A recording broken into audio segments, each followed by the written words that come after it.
Brennan Lewis from All Ohio Hoops. Brennan has been with All Ohio Hoops. He's had the Instagram following since 2021. He has over 5,000 followers. He's done an awesome job covering kind of the whole state of Ohio high school basketball. And today we're going to kind of compare rankings, look at where the Central Ohio teams match up with the rest of the state. We're going to talk about players of the year, picks for players of the year in each division. And then we're going to take some questions or comments that you might have about our rankings. Brennan, what's up? It's been a minute. Yeah, it has. I appreciate you guys having me on. You guys are doing a good job with this podcast thing, and I know I've been tuning in. Yeah, we appreciate you coming on here just to give us a little bit of perspective. So let's just jump right in. What are some games that you've gotten to see lately, and talk about some of like the highlight moments? Yeah, so first day of the season on November 26th, I got out to Oregon Clay at Norwalk, and Norwalk hasn't won a game yet this year. They lost that game 64-25. Oregon Clay, after I left that, I just knew they were going to be good. They got some real players. They got some juniors. Antoine Mister came over from Emmanuel Christian and had 20 in that game, and so did Zalia Usri Martin, and he had 12 in that game. They're both juniors at Clay, and Clay is now 9-1 and 14th in Division III in my rankings. The next game I went to is Sandusky at Lexington, which was a thriller. It always is. Kind of the top two teams, one of the top two teams in my area. Lexington came out with a 69-67 win. Senior Seven Allen had 45 points, including the game winner. Jaden Perkins is a freshman at Lexington. He's an AAU guy. He's going to be a name everyone knows in a couple of years. And he'll probably take over as a guy next year. And then Dale Johnson for Sandusky. He's a big body. He's a quarterback, and he's going to Wayne State. He's a player for them. And then I obviously went to Hoopla, a bunch of good games there. Just real quick, some of the top standouts. Hilliard Bradley shot the lights out. Murgon and Kipton Norris, if they're both hitting, they're going to be tough to beat if they're both hitting. So, and then Carson Davis had a triple double against Padua, a close loss, but 6'8" really can do everything. I'm sure you guys have talked about plenty of him on this. And then Rocky River, the last team I want to highlight, had a great win there. Game winner as well. Jacob Radcliffe is a senior now, and he had the game winner as well there. There were two game winners there. And then finally, I was able to get out to my first college game, possibly the best college game I've ever seen, one of the best basketball games I've ever seen. Finley, University of Finley at Ashland University, and it ended up Ashland won 105 to 104 in two overtimes. That's awesome. Um, it was a crazy game, and it just kept going. It was a random Monday night too, and so Maceo Williams, he's a Gahanna grad. He's I think a graduate student now. He had 31, just a really big body in the paint. Had a good feel for the game. 31 points of the 105, and then Cooper Davis, an Olentangy Liberty grad, former University of Toledo player, had 23. Really good wing for them. Jordan Edwards, Olentangy Orange grad, had 16. He's kind of their point guard. So he really gets the other guys some points as well, and he scored. And then for Finley, Mason Brandt, he's a Lipsick grad out there in Western Ohio. He had 28. Athletic as all get out, really can dunk. But he showed his ability to score as well with 28 points. That was a crazy college game. And then recently, last week, went to Shelby, my alma mater at Marion Harding. Shelby won 54 to 45, and Braden DeVito hit 1,000 points. He is a three-sport All-Ohioan, which is not something you hear very often. For Shelby, they're 6-3 now, but 1,000 points and a three-sport All-Ohioan, Mr. Football runner-up, just crazy accolades. For Harding, though, they do have a freshman named Tayshawn Brady. He had, I think, about 15 points. Small lefty guard, but he's going to be a real player down in Central Ohio for the next few years to come. And obviously some more games other than that, but those are just the highlights. Yeah, that's a ton. I was able to get out to a couple small college games too, which is something I'm looking to do a little bit more of. A while back, I went to Rio versus Mount Vernon Nazarene, which was a phenomenal game, and then also went to see Otterbein play Heidelberg. And small college basketball, like it's no joke. These Especially in guys are, Ohio. We have yeah, some I really know. good teams in Ohio. Yeah, they're grown men, and like kind of like what Zach put on our Instagram. Like if you think you're too good for D3, Right. like a lot of you guys that are listening, would not touch the floor on some D3 court. So college basketball is good everywhere. Like you got to be a stud to play it, and it's good to see the different levels. Styles of play are different, coaching's a little bit different. Obviously, college has a shot clock, so that changes a lot from high school. But it's cool to see guys that you used to watch in high school go play college and see how they do at the next level. Um, I so a couple games I went to. So I went to the challenge at Afrocentric for 2 games on Saturday. The first game was Olentangy Orange over Centennial. Orange pretty much dominated the game start to finish. They threw the first punch and didn't really let up. Orange looks like a real player right now, which is kind of crazy. They lost 4 games pretty quickly. And the biggest thing about them is really they're just getting healthy finally. They're on the wing. Yeah, Treyton Schroeder was out with a shoulder injury for 3 games. Um, they had a senior Reed Wilson and senior Xavier Aguila both have nose issues. I think I don't know exactly, but they both are wearing the masks right now. It's actually a pretty cool look, but they like Orange is firing on all cylinders. So it's a big difference that a couple weeks makes with them. They lost to Upper Arlington by over 20 points, lost to Marysville, and then they ended up beating Hilliard Bradley by almost 20 at home. And then they beat Centennial 67-47 in the first game of the challenge. Really balanced scoring from all the players. Elijah Manley is a senior, won MVP. Just a real lanky, athletic guard. A guy that hasn't had a lot of varsity experience, but is really making an impact now for the Pioneers.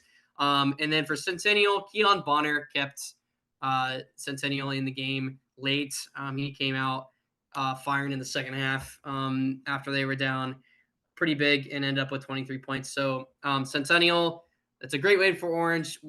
Everyone on this podcast that we've had thinks that Centennial is going to win the City League North. I still believe that even after this loss, but there's a pathway right now. The way Orange is playing, like the way their pressure defense is like getting after people, like there is a pathway, even though they have 2 league losses, that they could still win the OCC Central.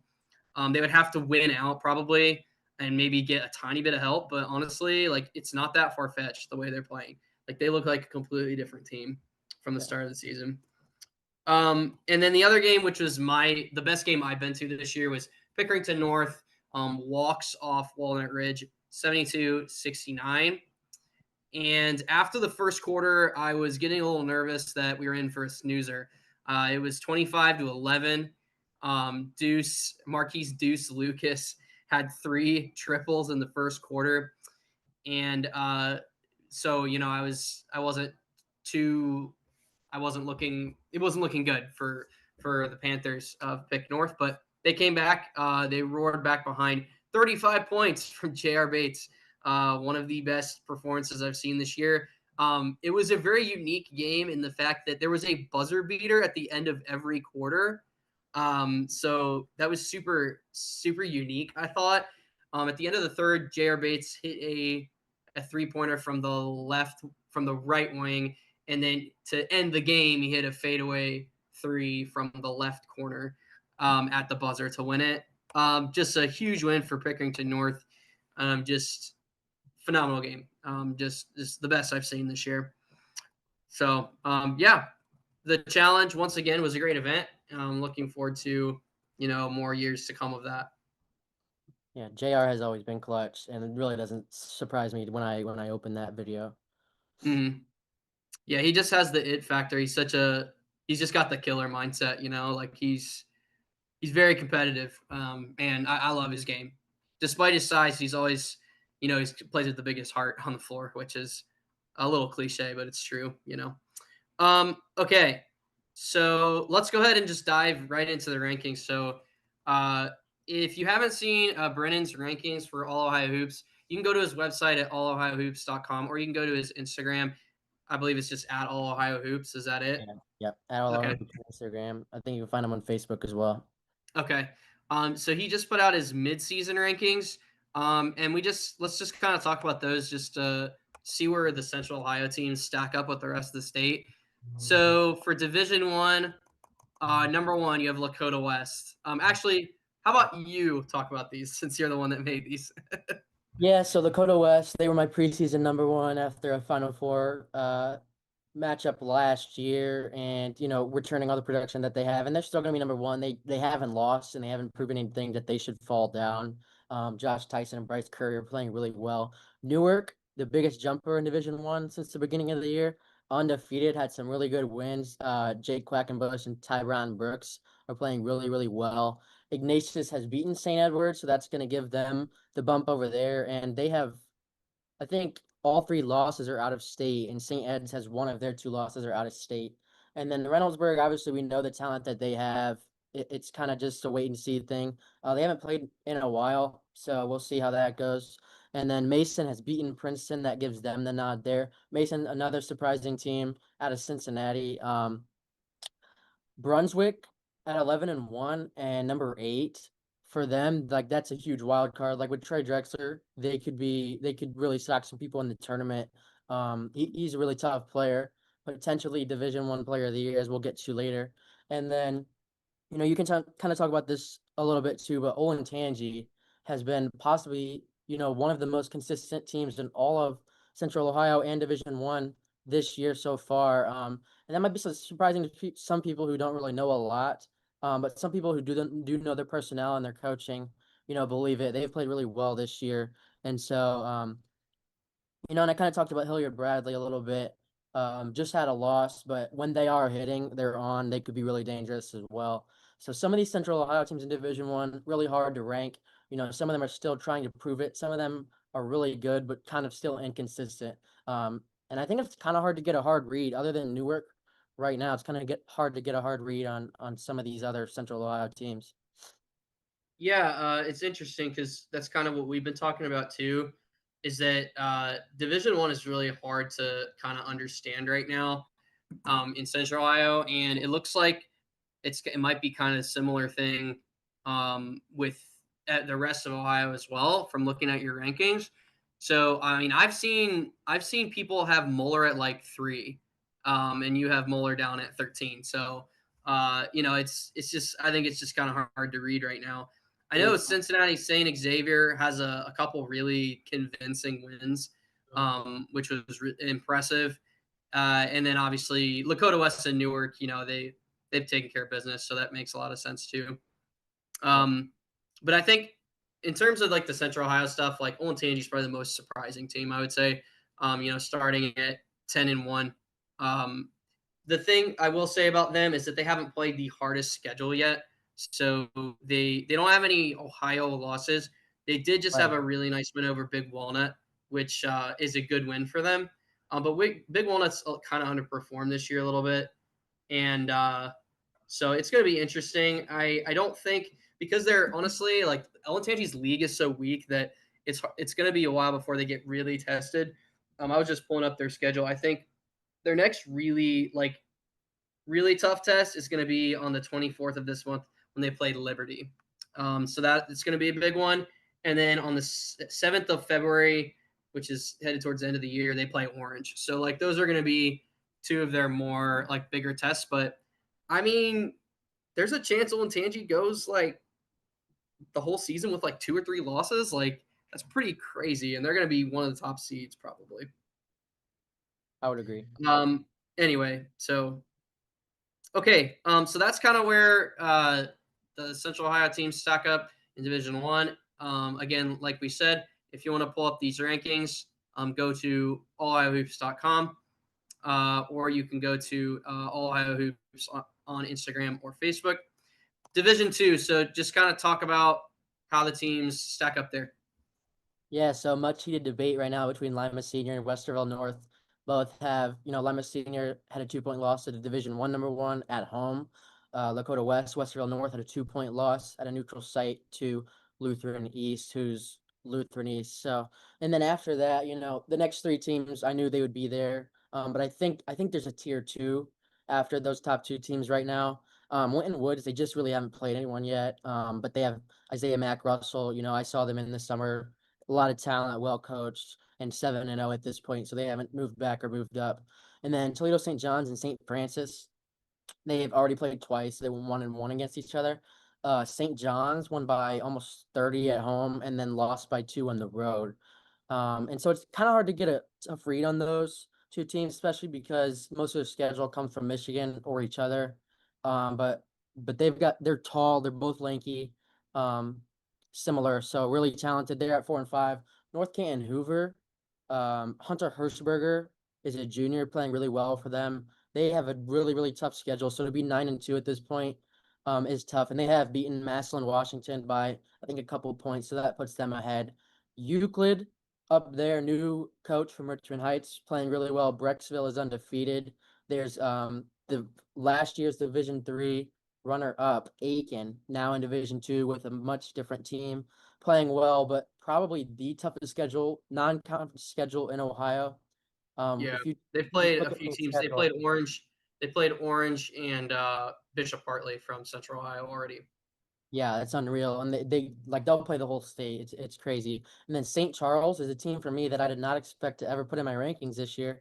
But here they They're are the biggest surprise in Division II in Central playing Ohio, really no well. question. 1 point loss to Bishop Hartley really Mhm. really proves to me that they should be in these. New Albany is a team that has dropped a few spots this beginning of the year, but still could be a player. And there's a few teams after that. Division II is not a big division. There's a lesser number amount of teams, so it's kind of hard to get a read after those top 10. But right now, Lima Senior, Westerville North above everyone else, in my opinion. Yeah, we talked about this on the last episode too. It seems like there's those two are on a collision course. I would definitely not count out Winton Woods just because of their athleticism. And Isaiah Mack Russell is one of the best players in that division. I mean, he's one of the best players in the junior class in general in the state. So obviously, you can't count them out. But I hear what you're saying. In the Central District, the bracket ends up being kind of odd where there's just a lot of district title winners. Yeah. Like St. Charles made the district title last year, and they didn't have a great year. They were like I think they were under 500 even.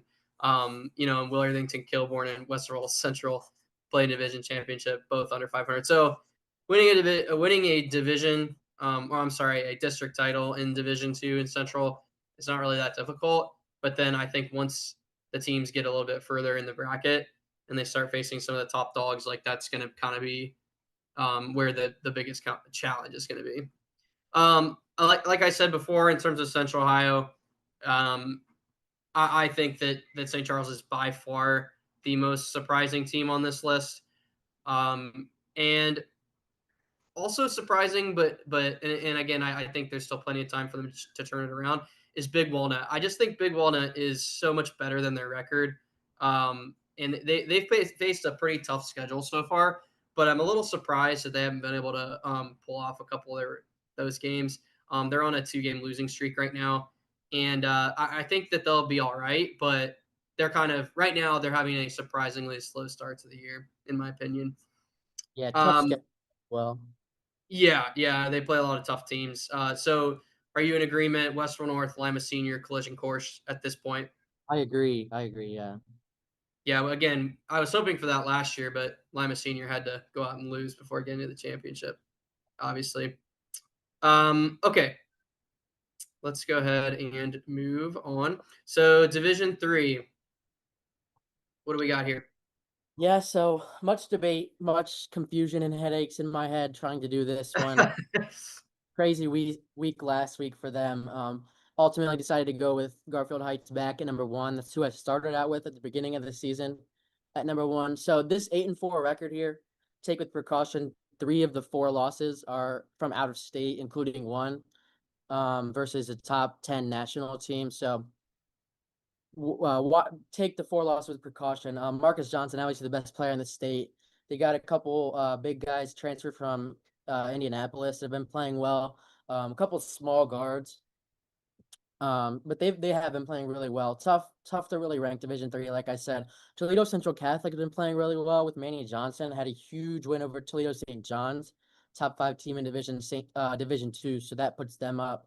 Bishop Hartley's been consistent. They've lost a few pieces from last year, even during the season this year, but still playing really well. And that press defense works. Jakai is playing really well. Cincinnati LaSalle is a surprise team for me in the state. 10-1 with a 1 point loss to Moeller.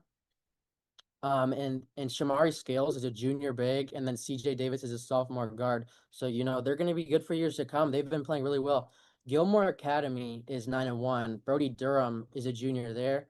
Had a 45-point win over sixth-ranked Ursuline. 45-point in the win over sixth-ranked Ursuline. So that's why they're ahead at this point. And Ursuline is getting better and better as the season goes along. Jalen Gunther is averaging over 30 points per game. Top scorer in the state, I think, right? Yeah, I believe you're right, and he's only a junior. So that's big for them. Number 6 team in Division Three, I have them. McNick out of Cincinnati as well. Alliance had a huge win over McKinley. And Northeast Ohio just litters these again. More Bedford, Cheney, St. Vincent St. Mary, who was at once one of my number ones. Akron Garfield, Steubenville is up there. There's a bunch more that I don't even have in the rankings as well. Division Three really could be anyone, and if, in my opinion, if there's any of the divisions that are open, as this one, it's definitely this one. Yeah, I hear you. I think Bishop Hartley being up there, as a top dog in Central Ohio, not really a surprise. But I think the fact that they haven't fallen off at all after losing their big Marcus Hemphill to a transfer, I think is very surprising. They don't start a player bigger than 6'4". But again, like the way they play, they just seem to get after it so much on defense that it doesn't even seem to matter. Like teams that have a traditional big often can't even get it to them because they're just so scrappy with their hands, and able to just pick the ball off, and get deflections and passing lanes. LaSalle is an interesting one, that I noticed. They knocked off Bishop, or I'm sorry, Hilliard Bradley to start the year off, which was a great win. Gilmore Academy, they're having a great year. I believe they handed Brunswick their only loss of the season, which is huge. Brunswick's one of the top D1 teams on this list. Shout out to my guy Trey Scotty, runs Ohio Champion AAU, for getting Archbishop McNicholas back up. 10-2 to start the year. Like he's doing a phenomenal job, in his first year as a head coach. I went and saw Trotwood Madison. I mean, athletically, they can compete with anybody on this list, honestly. Like I could see them, being one of the top teams by the end of it. And then St. Vincent St. Mary is still really good. They played a brutal schedule. They always do. They beat number one on this list. They beat Garfield Heights by 2 at home, so that's probably the biggest win in this internet. Okay. Yeah, it just shows you what St. V is all about. Again, Akron Garfield obviously has a ton of athletes, with Rayshawn Hamilton and those guys. And then Steubenville, I think they're really good too. Steubenville's only losses to Wheeling Central Catholic, who won, who won the whole West Virginia state championship last year. They also have the best player in West Virginia, who's going to Liberty, Eli Sandcombe. He's one of my favorite players to watch. So that's Steubenville's only loss. Steubenville has a stud point guard, Santino Haney, who's a junior, who is, I think, going to be in Division III Player of the Year conversation going forward. So I like Steubenville too. There's a lot of good teams in this list. I think it's really hard to tell right now who like the very, very best teams are, I would say. Yeah, I agree. All right, Division 4, let's go. All right, and real quick, I want to point out the arrows you're seeing on the screen is from last Sunday to this Sunday. Okay. So it's they've moved from last Sunday, not from the beginning of the year. I just wanted to point that out to the viewers. All right, so suspected top 2 from the beginning of the year and really from last year, it's Wyoming and Maysville again, who both barely graduated anyone, if anyone, from last year. Both playing really well again this year. Wyoming hasn't lost. Maysville opened the season with a loss against Taft. Since then they've been shooting much better, playing much better. Kane Roerig is playing really well for them, and Gator Nichols is back at his usual self. Dayton Northridge has Keontae Smith playing really well for them, 11-1. Some of their interconference games not as tough, but I can obviously tell they're a good team. And then Taft, that big win over Maysville is going to put them up high in the rankings. Slowed down as of late. Took a tough big loss to Aiken, but That's how those rivalries get. And then John Glenn's only lost to Maysville. I know some of their players, they've been playing really well. I know they're going to be up there. And then this division has some of the biggest differences from what you're going to see on mine to what you're going to see on Max Preps because of the losses that Warrensville Heights and Glenville have. With playing tough schedules, if you're not going to win those games, it's going to hurt your RPI to some extent. And so on Max Preps, Warrensville and Glenville are really low, but here on mine, I know they're talented. I know, if they're putting in a district, they're going to win those games pretty easily. Warrensville has a couple of out-of-state losses. I know they lost Spire National, but those guys are playing really well, really talented as well. And then Canfield could make some noise up there. Alta's still playing well. Cleveland Central Catholic beat Glenville, so that gives them a one spot there. And then just a couple of teams who've really not lost or only lost a little bit. Sandusky Perkins, Urbana, and Norton. Don't know much about them, but if you win all your games, that's typically a good sign. And so look for them to make some noise there. Yeah, for sure. I think this one is a Wyoming Maysville collision course. I think um, we could kind of get that from last year. Obviously, that classic game in the Final Four, Gator Nichols off of a rebound hits the buzzer beater to beat Wyoming in these semis. Both teams bring back almost everybody productive, and I think both teams are better. I think that it's a collision course. Let's put it this way, I'd be very surprised if it was anyone else in the championship. To be Yeah, I honest, agree. I think Dayton Northridge is really good. They have obviously sophomore Keontae Smith. His brother Deontay Smith is also a stud for them. But I just don't think they have the same horses that Maysville and Wyoming do. Yeah. Um, Go ahead. Yeah. One more team I did want to talk about here that's not in the rankings. They just fell out after last week is Ontario. They just lost their first game of the season to River Valley. Two sophomores lead them in Carday Brown and Trindon Funnery. And they're going to be really good. They're already really good. They had a light schedule to begin the year, so they really hadn't cracked the rankings yet. But I would look out for them, possibly getting to a district title or possibly regionals. But yeah, this is Hmm. similar to Division Three, a tough division to rank. A lot of losses, if you'll notice, to each other or to bigger opponents. Hmm. Yeah, for sure. I think the so I went and saw Archbishop Durham. They have a lot of firepower in terms of the 3-point shot. They're not very tall, and honestly, they just aren't defending very well. They played a game with Maysville at the beginning, close to the beginning of the year. That was, I think, an overtime loss, like 110 to 102. It was some super wild score that I like never see in high school basketball. But they just haven't been playing great defense, really. Um, they do have a stud freshman, William Pegler, who I think is already their best player. And he's been lighting it up, point guard. No question, a Division One prospect. He has an offer from Murray State.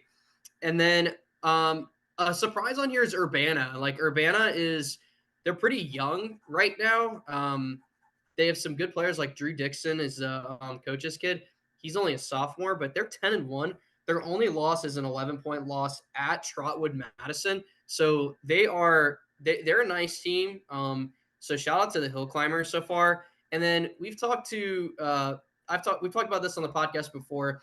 It's hard to really make out what Jonathan Alder is. They did lose to Urbana by almost 20 points early in the year, and then they've lost some games that were a little surprising. But tomorrow they have the ultimate test as they travel to Bishop Hartley.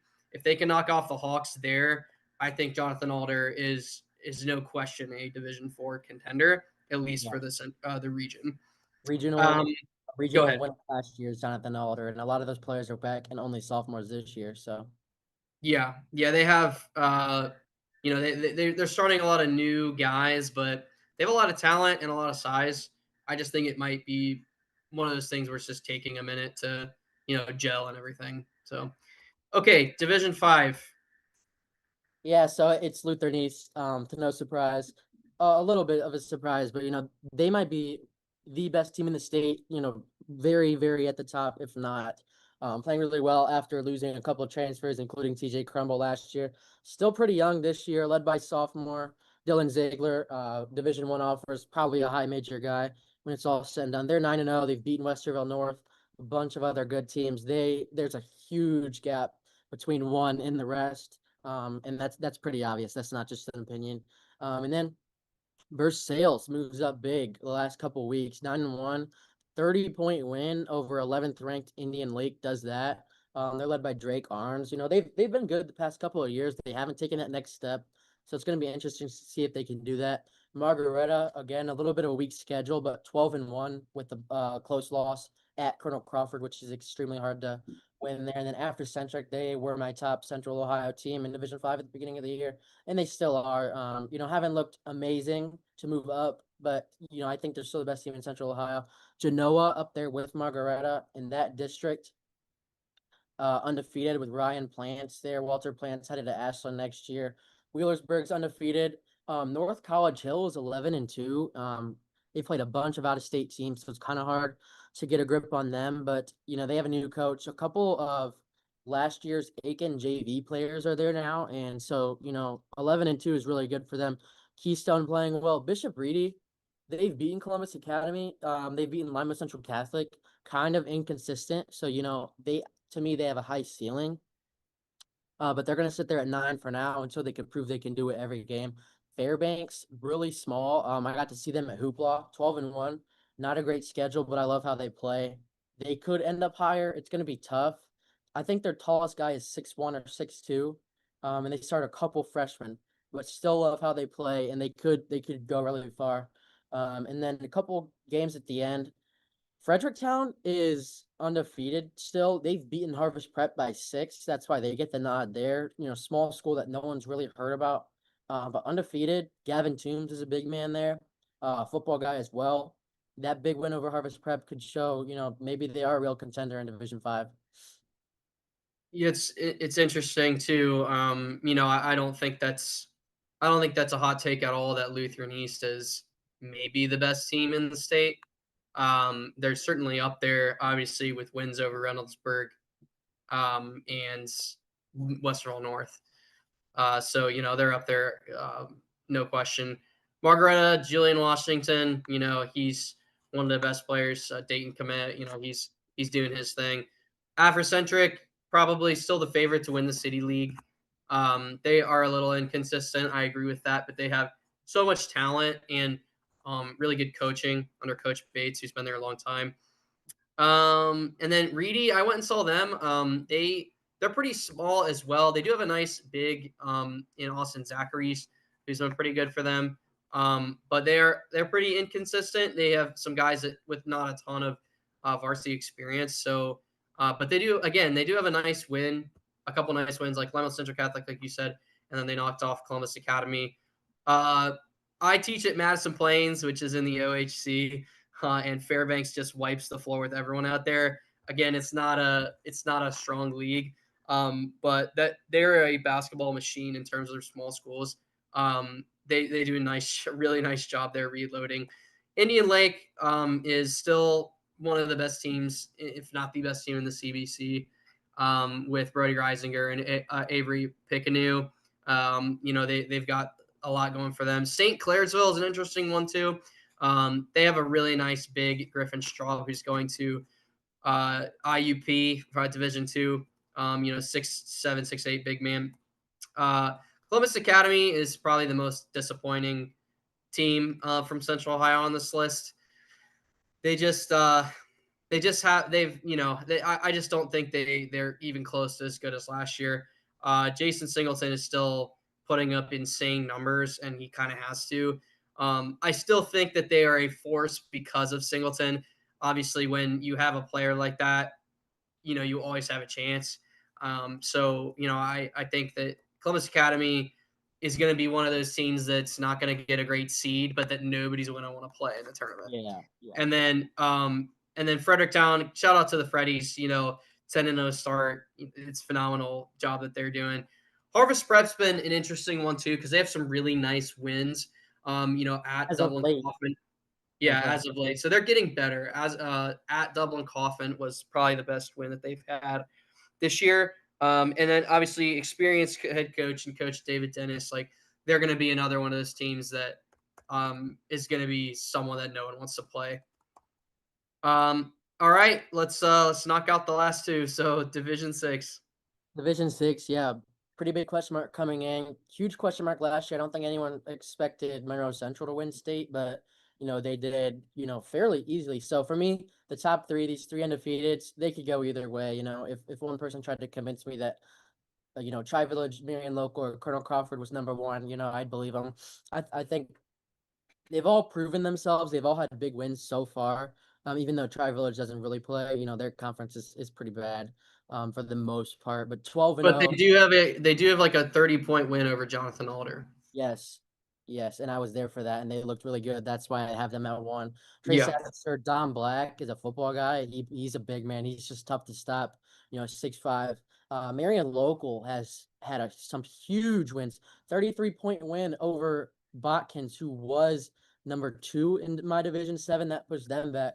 And they're 10-0. Marion Local, obviously state runner-up last year in Division 6, and they're looking like they're right back at it. And then Colonel Crawford returned their best three players from last year and have already beaten Margaret at home, which is a huge win. And then Berlin Highland. So Highland's always good, right? Up there in Amish country. And so, but they got a transfer. They got a 6'7" big man from Glen Oak who came in and has really helped them get some much needed height. They had a 3-point loss to Lutheran East, which is almost unheard of, especially from a Division 6 team.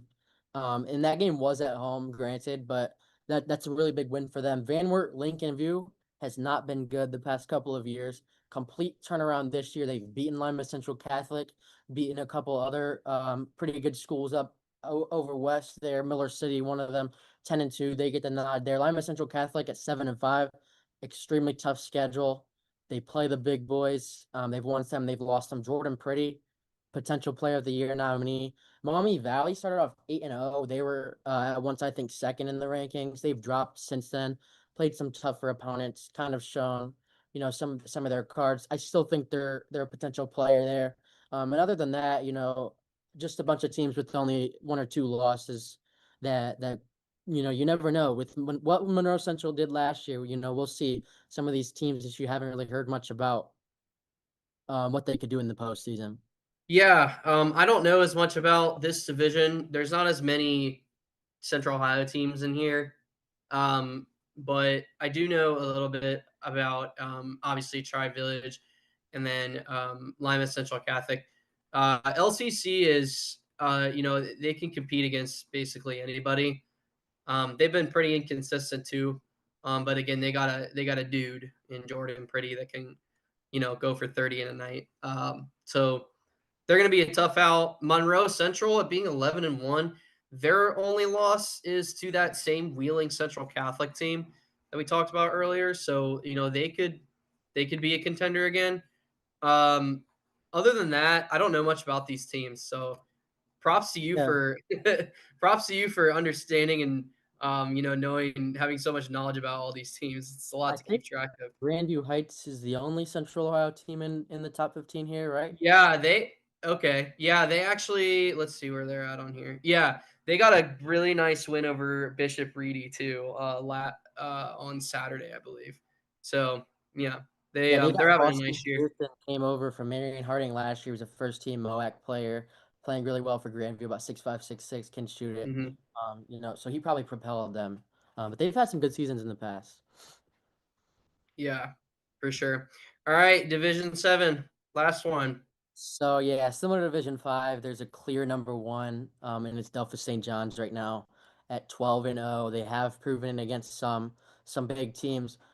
Number one Division 7 versus number two Division 6 this week. By the way, Marion Local plays Delphus St. John's. That should be a big one. St. John's obviously Cam Elwork committed to Furman. He's played out of his mind this year, and he's gets face guarded every game. So Hmm. so props to him. Layman Catholic was not in my top 15 to begin the year. Now 12-0. They do have a couple big wins, but obviously to win every game is a big feat by itself. Down there in Sydney. They have a big game versus Urbana tomorrow. Yeah, so that should be big against Division 4 school. So and Hmm. then a bunch this Division 7 littered with Northwest Ohio regionals, Miller City, Minster, Botkins is over there, and then the Southwest District, Arlington, Jackson Center, a bunch of those teams. there's I think two regionals that involves Northwest District teams. So a big one there. The big Central Ohio team is Genoa Christian, who started off the season with a couple big time games, and they lost them. 7-4. Played some tougher scheduled opponents, but now the last couple games, I think they were 4-4 or 5-4. Correct me if I'm wrong, but the last couple of games they've played some smaller Central Ohio teams and just blasted them. I was looking at some of the scores, they've won by 40 or 50 points. So, when it does come to postseason time, Genoa Christian, Jackson Carrera, a team to watch for sure there. And then um, I think that's about all I want to talk about. A lot of these schools down at the end, these Christian schools you haven't really heard of have some actually big time players and could make some noise. We'll just have to wait for Mhm. the season. Yeah, for sure. From Central Ohio, Genoa Christian, this is their first year in OSHA, so it's Mhm. pretty cool that they're scheduling the big dogs. I mean, they've already played at Bishop Hartley this year, doing playing games like that. They've got some good talent. And then Shekinah Christian, I don't know anything about them, but they seem good every single year, and Mhm. they're 10-0. So, props to them. I again, I don't know much about them, but uh, anyway, so that's what we got. Okay, so let's get to our Player of the Year candidates, and we will get to the comments. Actually, let's go ahead and just get to the comments real quick, just so I don't forget. Okay, we have one from Dubdees too. Thank you, Dubdees. Central Central District has 6 districts in Division One. Does that give the area an advantage or disadvantage for the tournament? I mean, not really because there's no East districts in Division One, there's no Southeast districts in Division One, and there's no Northwest district in Division One. So it's only made up of Southwest, Central, and Northeast, I believe. So they have to split those up evenly. There's an all Central region with four, and then there's two more that'll split up with another region. What's your thoughts on that? I don't think so. I mean, I just think it's different, but I don't think that splitting it up that much. I just think it waters down the district championships.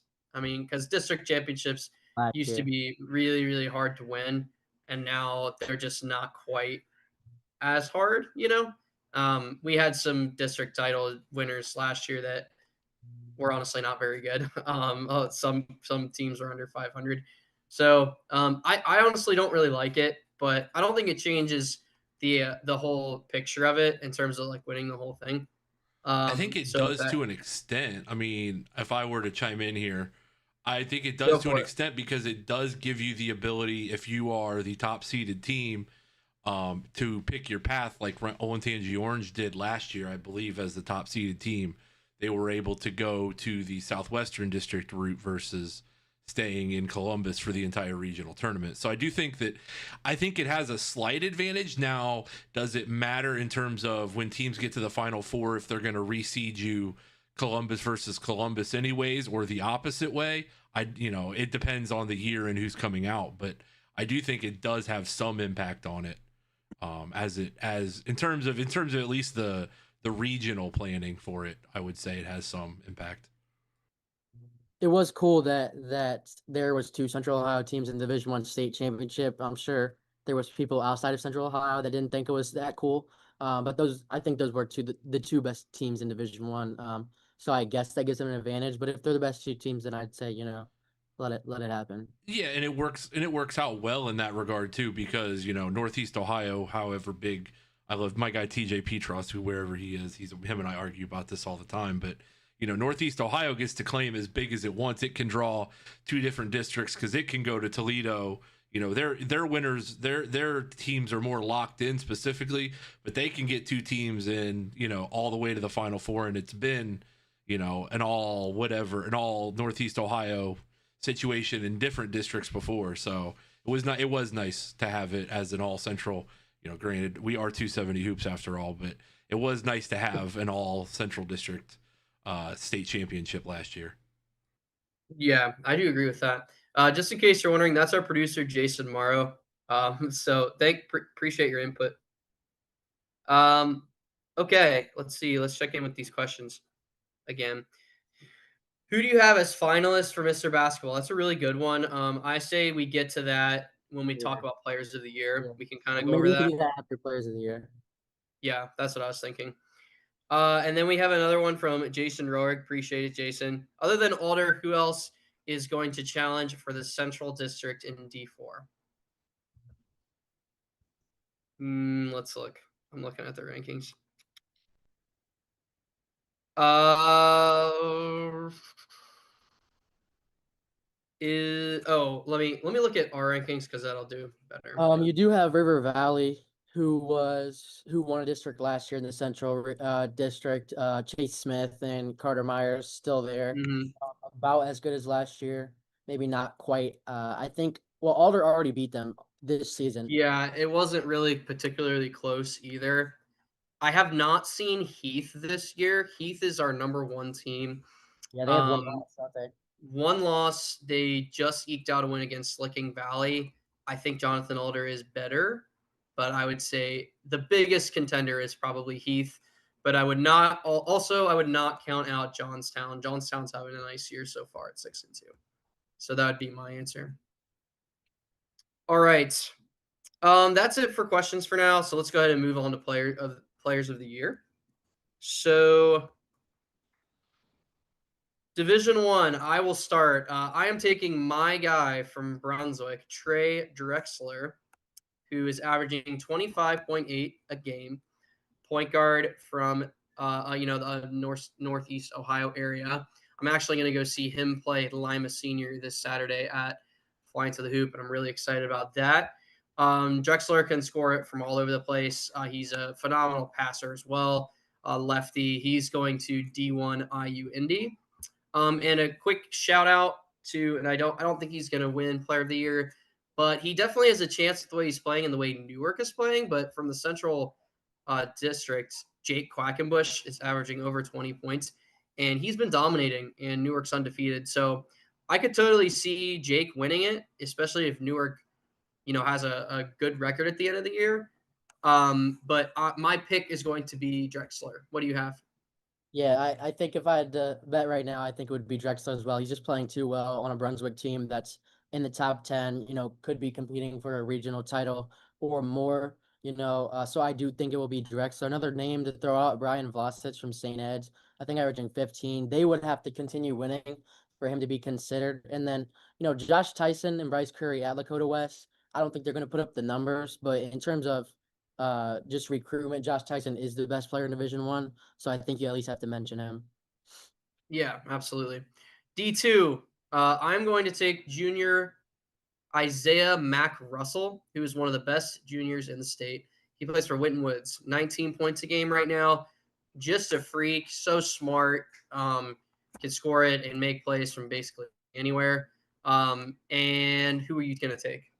I'm going to take Lima Senior Junior Sean Foster. He's averaging 24 points per game, 7 rebounds, and 3 assists while shooting 40% from three. I mean, if Lima Senior is going to end up the first or second best team in Division Two, top 10 team in the state, and you have put up those numbers, 24 points per game, even if you're junior, I see Sean Foster winning it, especially with all the hype that he gets and all the hype that Lima gets. He's played really well this year. His field goal percentages are high as well. All right. D3. Give me one second. Yeah, D3. I don't think there's an answer other than Marcus Johnson from Garfield Heights. He's committed to Ohio State, flipped over to South Carolina, but he's putting up the numbers again, and he is the best player in Ohio, probably. So, Yeah, it's agreed. gonna be him. It's gonna be him. Division Three Player of the Year, without a doubt. Cool. All right, D4. I'm taking my guy Gator Nichols to repeat. He is not quite averaging as many points. Shout out to his buddies who are getting the job done. He doesn't need to put up as much. But Maysville has been killing teams, and I think they're better this year. He's averaging 19 a game. One of the most fantastic, playoff runs last year. I think Gators legit. Yeah, I'm gonna take Gator as well, most likely. Having played against him, I've scouted him, seen him as a sophomore. He's only gotten better. He's playing really well once again. I don't see it being anyone other than him. Another person I want to mention is sophomore Keontae Smith. high recruitment guy, has played really well for Northridge, who's the number 3 team in the state, and my number 3 team. Mhm. Division 5. This one was a little bit more difficult, because I just don't know if his team is very good right now, but Jason Singleton, he's been Superman. He's averaging 22.2 points a game and is the only reason that Columbus Academy has a puncher's chance in the games that they play in. He's fantastic and he's doing it all this year. What do you think? Yeah, I go back and forth on this one. I think the voters are gonna stick with Singleton. That's who I would go with, even though they're not playing as well. I think the voters know him by now. Committed to Harvard, state finalist last year was Columbus Academy. If I want to throw another name out there, it's Dylan Ziegler from Lutheran East. He's only a sophomore, but voters may want to choose Lutheran East kid if they're gonna blow out everyone in Division 5. It'd kind of be stupid not to choose a kid from their team. Only a sophomore, high recruitment guy. Again, I think he's probably going to be first team if he's not player of the year. All right, D6. I'm gonna go with another repeat here. Trey Sagister from Tri Village is averaging 24 points a game. He's very slight of build and he's not a tall guard. Just shoots the cover off of it and does a really nice job with like backdoor cutting. Just scores it in bunches. Does everything for Tri Village, who is your number 1 in D6. Still undefeated. What do you think? I'm going to go with Lima Central Catholic senior Jordan Pretty. If he's going to continue averaging 29 points per game, which he is right now, it's going to be tough to keep him out of player of the year, especially if they keep playing well. Tough schedule, proven it against big time teams. Just put up a bunch against St. John's. 29 points per game is tough for Jordan Pretty, so that's my pick for Division 6. All right, in D7, I think I think this is going to be his first one, but it's going to be well deserved. Cameron Elwer, who I think is one of the best guards in the state. 28 points a game for Delphi St. John's. They're undefeated. They're your number 1 team, and Cam's a stud. I've got to see him a lot. He's played for our AAU club. I've got to see him in the 3SSB stuff, and it's really interesting because with a guy like him, it's sometimes it's a little hard to tell how good you actually are when you're playing Division 7. The thing about Delphi St. John's is they play a lot of good teams, and they also had played at like Midwest Live in the summer against great teams, and then he's played in the 3SSB circuit. He's exactly the same guy. He's just as good against the D1 competition as he is in D7. So Cam is legit. I kind of wish Ohio State or someone like that would look at him. I think he's good enough for that. My college player comp is Braden Smith from Purdue. I think he's so similar to him, and I just think he's going to be such a stud at Furman. What do you think? Yeah, my pick without a doubt, Cam Elwer. It's not going to be close. I can't think of anyone else. It's going to be him. He's played really well. I got to see him once this year against St. Clairsville, where he guarded Griffin Straub, who's 6'7". And so he was face guarding Straub, getting face guarded on the other end. Went off, just plays on both ends of the floor. Really liked what I saw. He's gonna get face guarded and still give you 30. And I did watch him at Midwest One Columbus tournament this season. And he barely missed. I mean, so he is the same player. Feels like if he does get a shot off, it's almost certainly going to go in. So Division 7 player of the year definitely came out. We're from St. John's. Couple shout outs for Division 7. Jackson Carrere from Genoa Christian. Great, great prospect.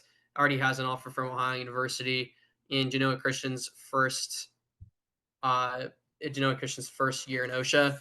And then also Dylan Daub from Newark Catholic always has really good numbers as well. I just don't think Newark Catholic is good enough for him to win it. But shout out to him. He's having a great season. So, all righty.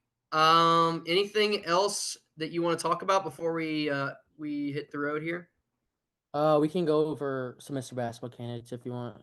Yeah, let's do that since we did have a I question in talked there. about a lot of them right there, but Yeah, okay. So how about you start and and I'll finish, I guess. Yeah, so the way the OHSA does it is one person per region. But there's a NEO Inland and NEO Lakes, which I don't know the exact teams which go to which, but I think it's going to be Drexler and Marcus Johnson. Certainly Marcus Johnson. He's my pick to win right now.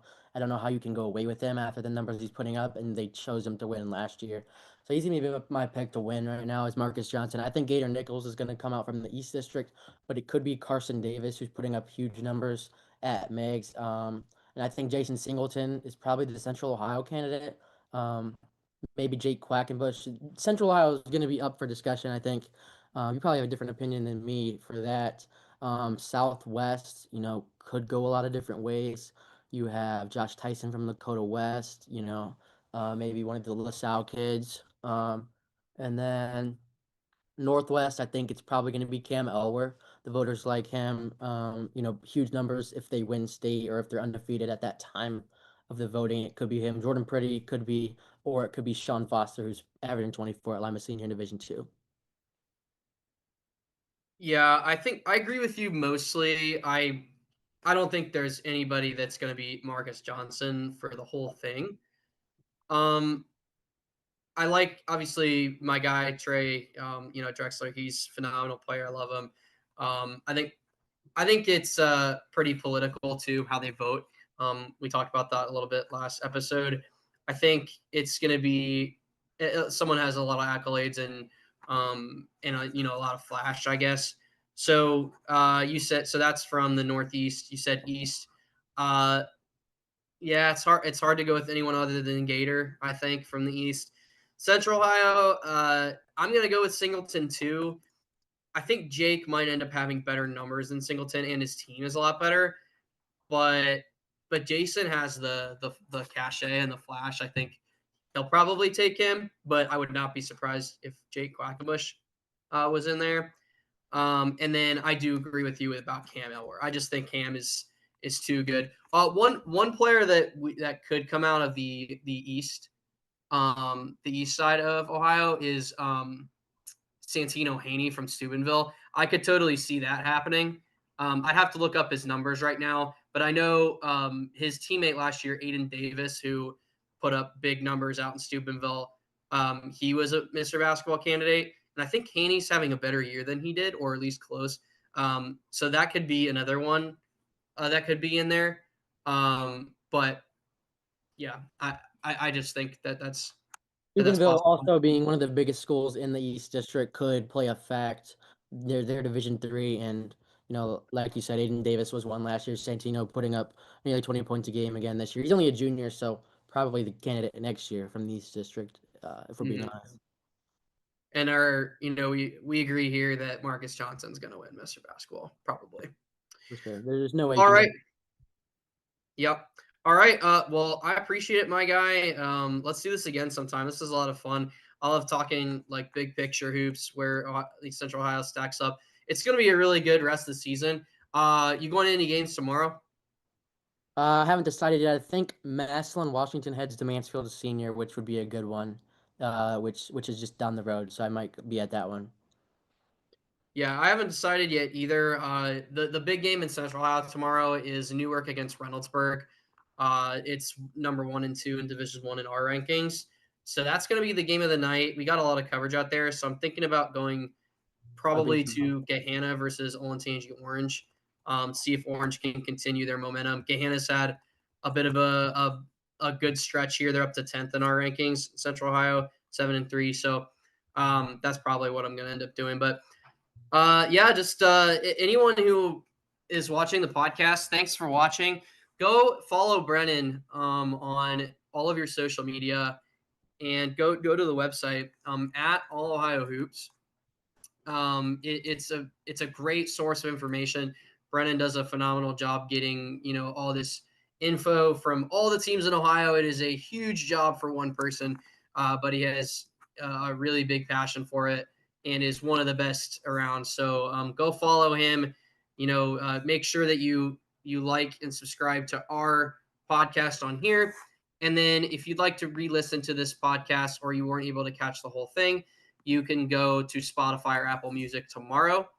Make sure you follow 270 Hoops on social media as well if you have not done that. Brennan, I appreciate it. Have a great rest of your night, and let's do it again soon, all right? Yeah, appreciate you guys having me on. 270 does a great job, and thanks for the kind words. We should do it again sometime. Absolutely. Take care. Yep, you too.